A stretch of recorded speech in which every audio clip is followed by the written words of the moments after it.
Some of the best relationships in my life are friendships. They are a beautiful place to celebrate the ups and downs of life, laugh and cry, and veg out on chips and queso. They are also the spaces where I can talk through some of my struggles as a wife and mother.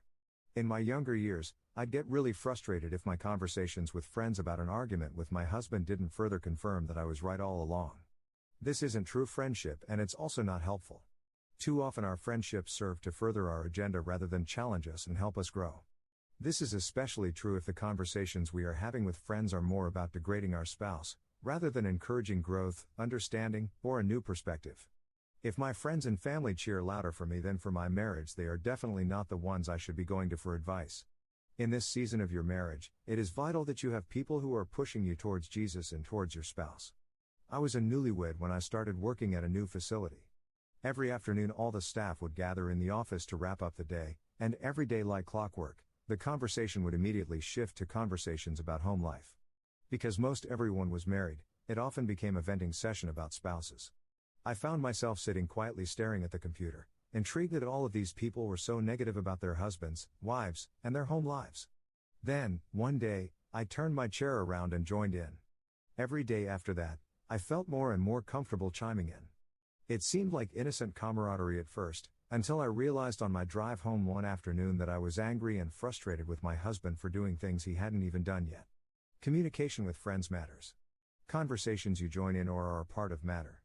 When marriage feels heavy, and we feel isolated from our spouse, it can feel natural for us to want to pursue other relationships even harder. God created us with a desire and the need for connection. It is important that we evaluate what connections we are pursuing. Now is not the time for a new friendship with someone of the opposite sex. It's not. Read it again.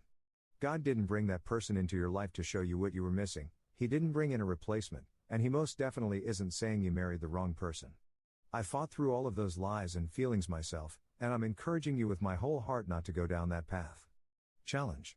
Today, take a good look at your friendships. Maybe they look innocent from the outside, but you know that if you heard your spouse saying the things you and your friends say, that you would be upset or even angry. Maybe you have friends who push you towards truth, and you find yourself frustrated with them when they tell you something you don't want to hear.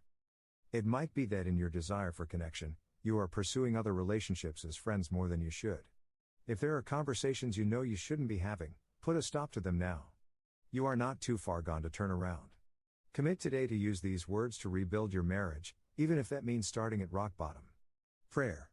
Heavenly Father, help me to remember how important my conversations are. When my tongue begins to spew forth empty words, help me to remember your words are true, and that the wise are slow to speak and slow to anger. I want my words to honor you in my marriage. Place people in my life that point me back to your truth and cheer loudly for my marriage. God, open up doors for fruitful conversations with my friends and coworkers, and help me to have the strength to walk away from any conversations that will further the divide I feel in my marriage. Help me to see my spouse as both a partner and a friend. Help me to be the spouse you created me to be, even when my spouse isn't doing the same.